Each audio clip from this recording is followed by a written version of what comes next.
మనం ఉంటున్న దేశంలో రకరకాల పేర్లు పెట్టి పిలుస్తాం.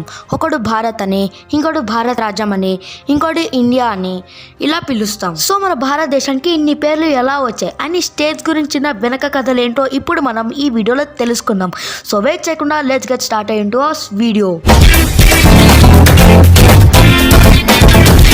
పూర్వకాలంలో మన దేశం పేరు జంబూ ద్వీపం అని పిలిచేవారు.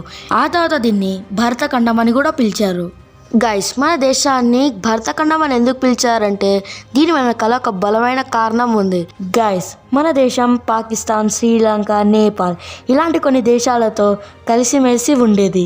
దీనివల్ల మన భారతదేశం చాలా పెద్ద దేశంగా ఉండేది.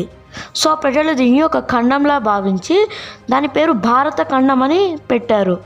సో భారత్ అని ఎందుకు పిలిచారంటే దీనికి ఒక బలమైన కారణం ఉంది. ఈ పేరు మన దుష్యంత కుమారుడైన మన భారత పేరు నుండి వచ్చిందని పురాణాలు నమ్ముతున్నాయి. ఇంకా హిందుస్థాన్, మన హిందూ సముద్ర ఆధారంగా ఈ పేరు పెట్టారని కొందరు భావిస్తున్నారు. ఫైనల్ గా మన దేశాన్ని ఇండియా అని పిలుస్తున్నారు.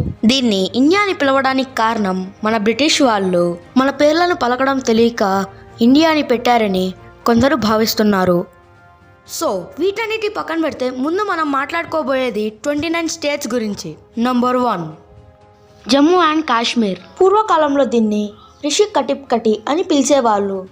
జమ్మూ అండ్ కాశ్మీర్ వేర్వేరు ప్రాంతాలు. ఈ రెండింటిని కలిపే వచ్చే పేరే జమ్మూ అండ్ కాశ్మీర్. జమ్మూ అనే రాజు ఈ ప్రాంతాన్ని పరిపాలించారు. సో దానివల్లే ఈ రాజ్యం పేరు జమ్మూ అని వచ్చింది. ఇంకా కాశ్మీర్ విషయానికి వస్తే ఇదొక సంస్కృత పదం నుండి వచ్చింది. ఖాష్ అంటే నీరు, షమీరా అంటే నీరు ఎండిపోవడం అంటే మంచుగా మారిపోవడం.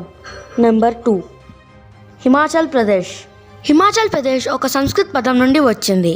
హిమ్ అంటే ఐస్, మాచల్ అంటే మౌంటైన్స్, ప్రదేశ్ అంటే ప్రాంతం, మంచు కొండలున్న ప్రాంతం. నెంబర్ 3 పంజాబ్. పన్ అంటే 5, జాబ్ అంటే రివర్స్, మొత్తానికి 5 రివర్స్ ఉన్న ప్రదేశం అని. నెంబర్ 4 ఉత్తరాఖండ్. ఉత్తరాఖండ్ ఉత్తరాంచల్ అని కూడా పిలుస్తారు. ఉత్తరాంచల్ అనే భాగం ఆ ప్లేస్ నుండి విడిపోవడం కారణంగా దానివల్ల అందరూ మనం ఉత్తరాఖండ్ అని పిలుస్తున్నాం. నెంబర్ 5 హర్యానా. హర్యానా 2 సంస్కృత పదాల నుండి ఏర్పడింది. హరి అంటే శ్రీకృష్ణుడు, అనా అంటే నివాసం లేదా ఇల్లు. నెంబర్ 6 ఉత్తరప్రదేశ్. ఉత్తర్ అంటే ఉత్తరం, ప్రదేశ్ అంటే ప్రాంతం. ఈ రెండింటిని కలిపేవాడే ఉత్తరప్రదేశ్. నెంబర్ 7 రాజస్థాన్. రాజ్ అంటే రాజులు, స్థానం అంటే ప్రాంతం, రాజుల ప్రాంతం. నెంబర్ 8 బీహార్. దీన్ని బీహార్ అని కూడా పిలుస్తారు. గౌతముడు ఈ ప్రదేశంలోనే జ్ఞానోదయం పొందారు. Number 9 west Bengal. West Bengal బంగ్లాదేశ్తో ఉండేది. ఆ ప్రాంతం ఓన్లీ బెంగాల్ అనే ఉండేది. కొన్ని కారణాల వల్ల ఈస్ట్ బెంగాల్ విడిపోయింది. ఈస్ట్ బెంగాల్ అంతా మొత్తం ముస్లిమ్సే ఉండేవారు. దానివల్ల అది ఈస్ట్ పాకిస్తాన్గా మారిపోయింది. బంగ్లాదేశ్ ఒక చిన్న కొత్త దేశంలో మారిపోయింది. సో మనకుండేది ఇప్పుడు వెస్ట్ బెంగాల్ మాత్రమే. నెంబర్ 10 జార్ఖండ్. ఇది 2 పదాలున్న సంస్కృతం పేరు, జర్ మరియు ఖండ్. జర్ అంటే పచ్చదనం, ఖండ్ అంటే ప్రాంతం లేదా భూమి. నెంబర్ 11 ఒడిస్సా. దీన్ని ఒరిస్సా అని కూడా అంటాం. అసలు పేరు ఒరిస్సానే, బట్ బీజేపీ వచ్చి దీన్ని ఒడిషా అని మార్చేసింది. నెంబర్ 12 ఛత్తీస్గఢ్. ఛత్తీస్గఢ్ అంటే 6 ఛాంబర్స్ అని అర్థం. నెంబర్ 13 మధ్యప్రదేశ్. మధ్యప్రదేశ్ అంటే మధ్యలో ఉన్న ప్రాంతం అని అర్థం.